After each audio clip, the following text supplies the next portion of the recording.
Hi friends, welcome to our channel. Friends, మనకి AP డిఎస్సికి సంబంధించి ఈరోజు క్లాస్లో భాగంగా మీకు తెలుగు కంటెంట్ అండ్ మెథడ్స్కి సంబంధించి 30 మోస్ట్ ఇంపార్టెంట్ బిట్స్ అనేవి ఈరోజు వీడియోలో కవర్ చేయడం జరుగుతుంది. కాబట్టి చూస్తున్న ప్రతి ఒక్కరు కూడా వీడియోని లైక్ చేసి చివరి వరకు అయితే చూడండి. ఇంకా ఛానల్ని సబ్స్క్రైబ్ చేసుకున్న వాళ్ళు ఇప్పుడే సబ్స్క్రైబ్ చేసుకుని చూడండి. గాయ్స్, ఇక్కడ మనము టాపిక్లోకి వెళ్ళినట్లయితే ఈరోజు మనకి ఫస్ట్ క్వశ్చన్ వచ్చేసి తెలుగు భాషకు అనుబంధ భాషలలో మొదటి స్థానం దేనికి ఉంది? ఫస్ట్ క్వశ్చన్ మనకి తెలుగు భాషకి అనుబంధ భాషల్లో మొదటి స్థానం దేనికి ఉంది? ఏ కన్నడ, బి తమిళం, సి మలయాళం, డి సంస్కృతం. మీ యొక్క ఆన్సర్ ఏంటి కామెంట్లో రాయండి ప్రతి ఒక్కరు కూడా. తెలుగు భాషకి అనుబంధ భాషలలో మొదటి స్థానం ఏ భాషకు ఉంది అంటే సో మనకి కరెక్ట్ ఆన్సర్ వచ్చేసి సాంస్క్రిత్. ఓకేనా, సంస్కృత భాషకైతే మొదటి స్థానం మనతుంది.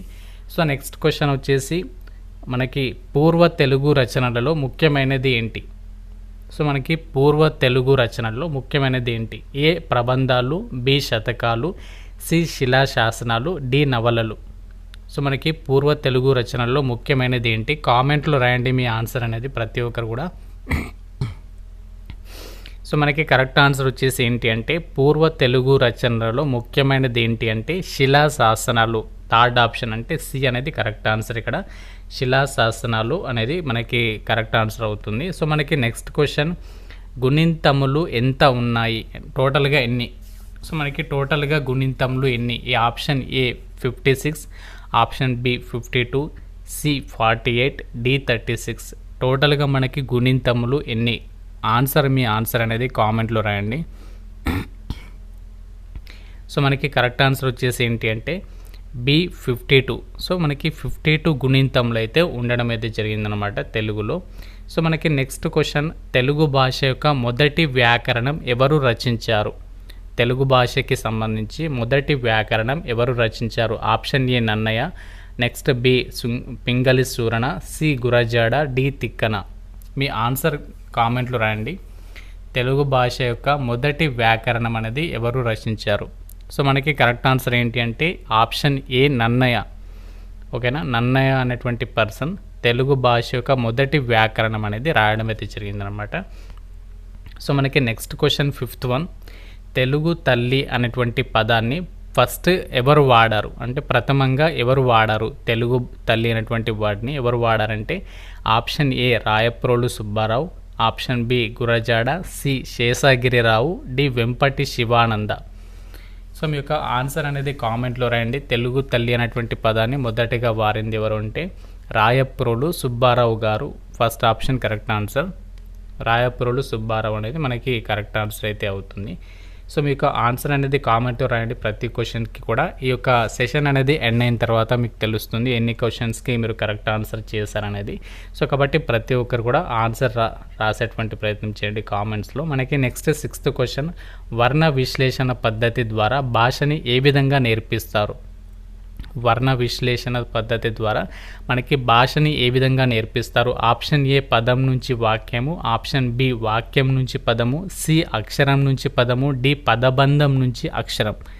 మీ ఆన్సర్ కామెంట్లో రాయండి. వర్ణ విశ్లేషణ పద్ధతి ద్వారా భాషని ఎలా నేర్పిస్తారు? అసలు ఈ యొక్క పద్ధతిని యూజ్ చేసి ఎలా నేర్పిస్తారు? కరెక్ట్ ఆన్సర్ ఏంటి అంటే మనకి అక్షరం నుంచి పదం. ఓకేనా, లెటర్ నుంచి వర్డ్ అన్నమాట. సో మనకి అక్షరం నుంచి పదం అనేటువంటి పద్ధతి ద్వారా వర్ణ విశ్లేషణ పద్ధతి ద్వారా భాషని నేర్పించడం అయితే జరుగుతుంది. సో మనకి నెక్స్ట్ క్వశ్చన్, ప్రాథమిక పాఠశాలలో భాషా బోధనలో మొదటి దశ ఏంటి? సో చాలా ఇంపార్టెంట్ క్వశ్చన్ ఇది. సో డెఫినెట్గా వచ్చే అవకాశం ఉంది. ప్రాథమిక పాఠశాలలో భాషా బోధనలో ఓకేనా మనకి లాంగ్వేజ్ టీచింగ్లో మొదటి దశ ఏది? ఏ వ్రాత భాష, సి మనకి బి పఠన భాష, సి మౌఖిక భాష, డి శ్రవణ భాష. సో ఏది మనకి కరెక్ట్ ఆన్సర్ అనేది కామెంట్లో రాయండి మీ యొక్క ఒపీనియన్ అనేది. ప్రాథమిక పాఠశాలలో భాష బోధనలో మొదటి దశ ఏంటి అంటే మనకి ఆప్షన్ సి మౌఖిక భాష అనేది కరెక్ట్ ఆన్సర్ అయితే అవుతుంది. ఓకేనా, సో మనకి మౌఖిక భాష ఆప్షన్ సి అనేది కరెక్ట్ ఆన్సర్ అయితే అవుతుంది. సో మనకి నెక్స్ట్ క్వశ్చన్ 8th వన్, అందం అనేటువంటి పదంలో అనేటువంటి అక్షరం యొక్క మీ ఇక్కడ మనకు ఏంటి అని చెప్పేసి అడిగాడు. ఆప్షన్స్ వచ్చేసి ఏ ద్విత్వాక్షరము, బి గుణాక్షరము, సంయుక్తాక్షరం సి, డి విసర్గం. అందం అనేటువంటి పదంలో అమ్ అంటే ఏంటి? సో మనకి కరెక్ట్ ఆన్సర్ ఏంటి అంటే మీరు ఆన్సర్ అనేది కామెంట్లో రండి చెప్తాను. అందం అనేటువంటి పదంలో అమ్ అంటే ఆ అక్షరం ఏమిటి అంటే మనకి అది సంయుక్త అక్షరం అన్నమాట. ఓకేనా, ఆప్షన్ సి అనేది కరెక్ట్ ఆన్సర్ అవుతుంది. సో మనకి నెక్స్ట్ క్వశ్చన్లోకి వెళ్ళినట్లయితే ఇక్కడ 9th క్వశ్చన్, కథల ద్వారా బోధన ఏ మాధ్యమం ద్వారా జరుగుతుంది? ఓకేనా, సో మనకి స్టోరీస్ ద్వారా టీచింగ్ చెప్తారు కదా, అది ఏ మాధ్యమం ద్వారా జరుగుతుంది? ఆప్షన్ 1 ప్రత్యక్ష బోధన, ఆప్షన్ బి ఆఖ్యాన పద్ధతి, సి అనుభవ పద్ధతి, డి పరిశీలన పద్ధతి. ఓకేనా, మీ ఆన్సర్ అనేది కామెంట్లో రాయండి. కథల ద్వారా బోధన అనేది ఏ మాధ్యమం ద్వారా జరుగుతుంది అంటే ఆఖ్యాన పద్ధతి. ఓకేనా, గుర్తుపెట్టుకోండి, ఆఖ్యాన పద్ధతి ద్వారా. సో మనకి ఆప్షన్ బి అనేది కరెక్ట్ ఆన్సర్. ఆఖ్యాన పద్ధతి ద్వారా మాధ్యమం ద్వారా అయితే జరుగుతుందన్నమాట. సో మనకి నెక్స్ట్ 10th క్వశ్చన్, తెలుగు లిపిలో సర్వప్రథమ అక్షరం ఏది? సో మనకి తెలుగు లిపిలో సర్వప్రథమ అక్షరం ఏది? ఆప్షన్ ఏ ఆ, బి ఆ, సి ఈ, డి ఉ. తెలుగు లిపిలో సర్వప్రథమ అక్షరం ఆన్సర్ అనేది కామెంట్లో రాయండి. సర్వప్రథమ అక్షరం తెలుగు లిపిలో ఏంటి? సో మనకి 10th వన్ వచ్చేసి ఏంటి అంటే ఆ అన్నమాట. ఓకేనా, సర్వప్రథమ అక్షరం అంటే ఏది అంటే ఆ అమ్మ. సో నెక్స్ట్ వన్ ఏంటి అంటే 11th వన్, అనుబంధ శబ్దాలు అంటే ఏంటి? ఓకేనా, 11th క్వశ్చన్ ఏంటంటే అనుబంధ శబ్దాలు అంటే ఏంటి? ఆప్షన్ ఏ ప్రయోగంలో వచ్చే పదాలు, బి వాక్యంలో అనుసంధానించే పదాలు, సి వర్ణముల సమాహారం, డి పదబంధాల విభాగం. ఓకేనా, అనుబంధ శబ్దాలు అంటే ఏంటి? ఆన్సర్ కామెంట్లో రాయండి చెప్తాను.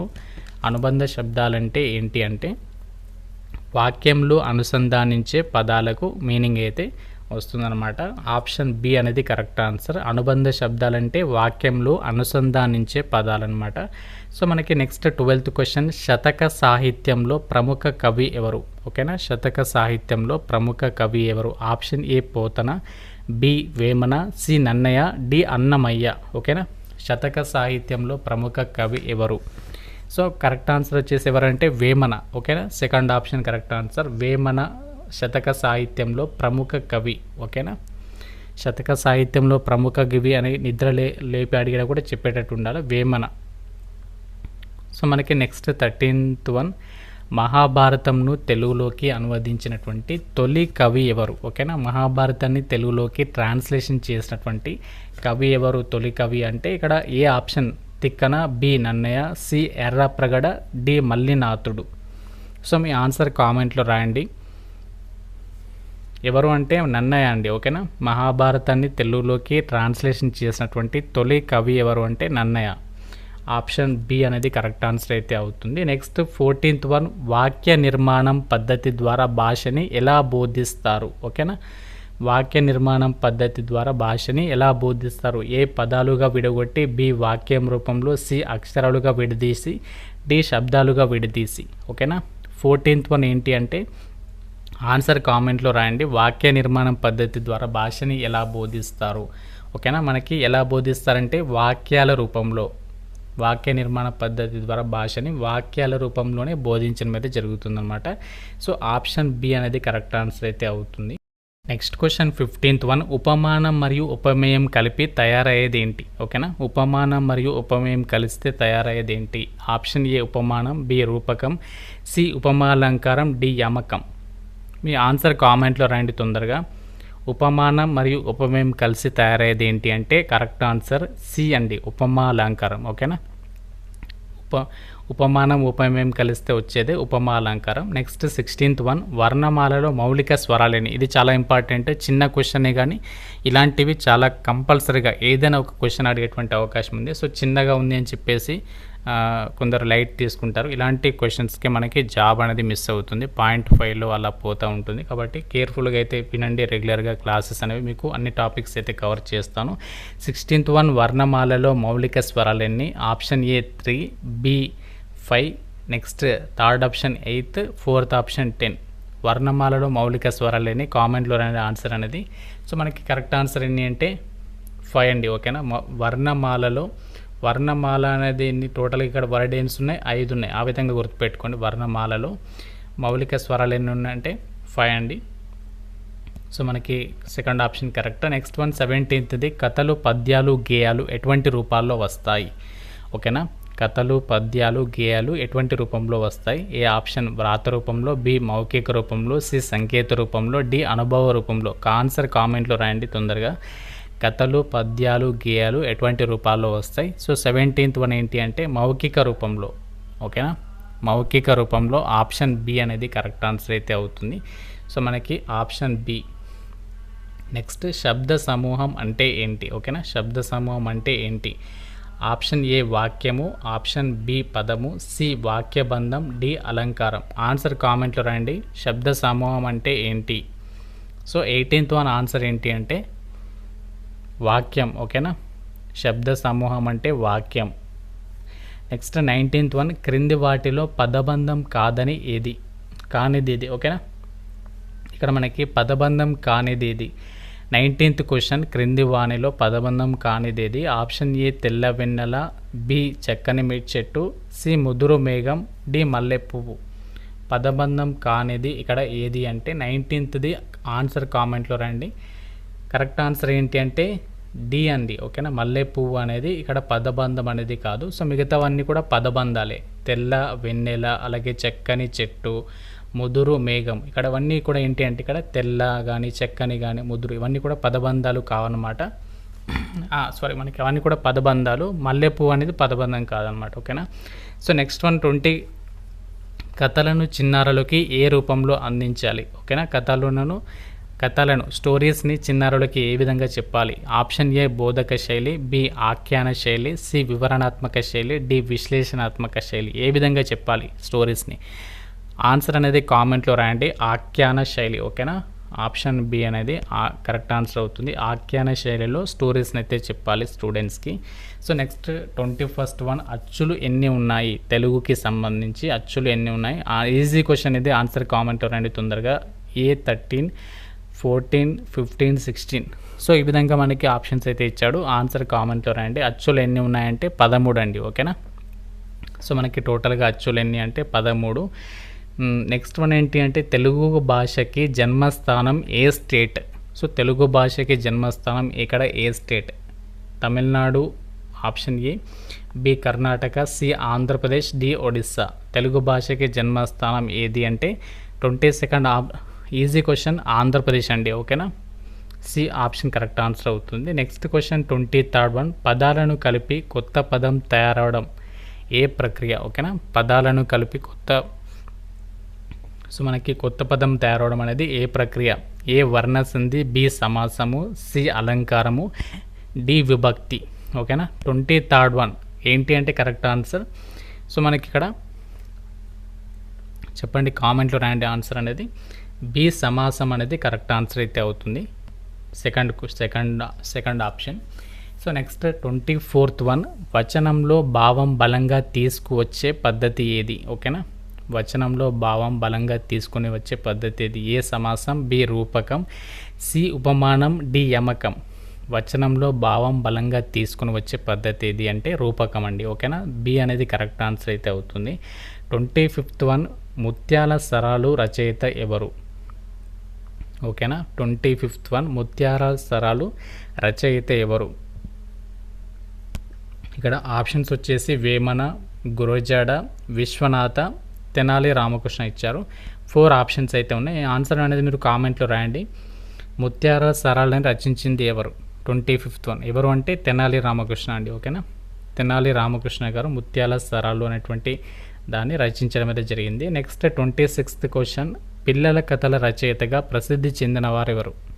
సో స్టూడెంట్స్కి సంబంధించి ఎక్కువగా కథలను రచించింది ఎవరు అంటే option A Bandaru Acchamamba, B Chandrasekhar Reddy, C Chinta Dikshitulu, D Buchibabu.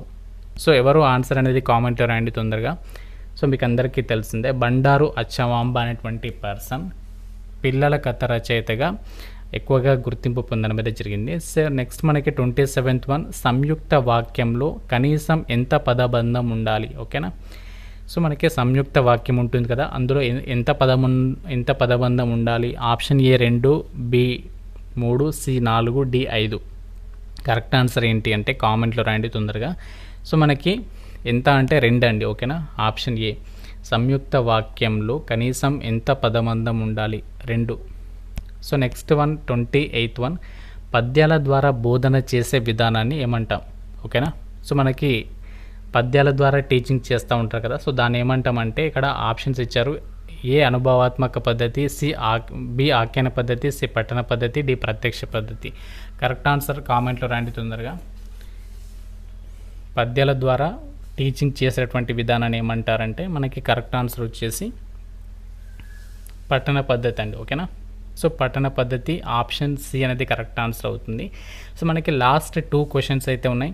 So దానికంటే ముందు ఇలా మీకు ఏపీడిఎస్సి కంటెంట్ అయితే చెప్తున్నాను కదా, సో మీకు ఎలా అనిపిస్తుంది? డెఫినెట్గా మీ యొక్క ఒపీనియన్ అనేది కూడా కామెంట్లో రాయండి. సో దాన్ని బట్టి నేను ఏమన్నా ఫీడ్బ్యాక్ను కూడా చూస్తానంటే మీరు దాన్ని బట్టి మనం మిస్టేక్స్ ఉన్నా సరే సరి చేసుకుంటాను ఆ విధంగా, కాబట్టి అడుగుతున్నాను. డెఫినెట్గా కామెంట్ చేయండి. 29th క్వశ్చన్, ఉపవాక్యాల కలయిక ఏమిటి? ఏ వచనము, బి పదము, సి సమాస వాక్యము, డి సంయుక్త వాక్యము. ఉపవాక్యాల కలయిక ఏమిటి?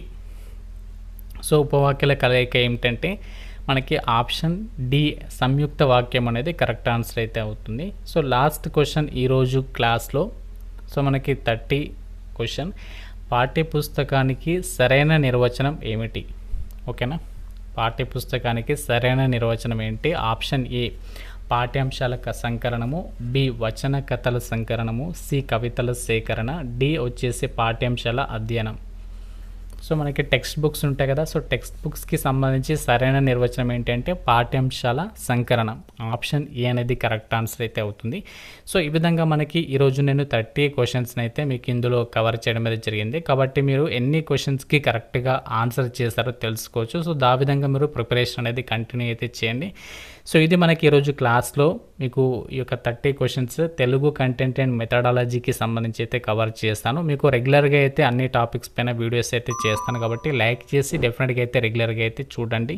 ఏమైనా డౌట్ ఉన్నా సరే నాకు కామెంట్ రూపంలో అడగండి. ప్రతి ఒక్కరు కూడా కామెంట్ చేస్తూ ఉండండి. వీడియోని కంప్లీట్గా చూడండి. Thank you so much guys.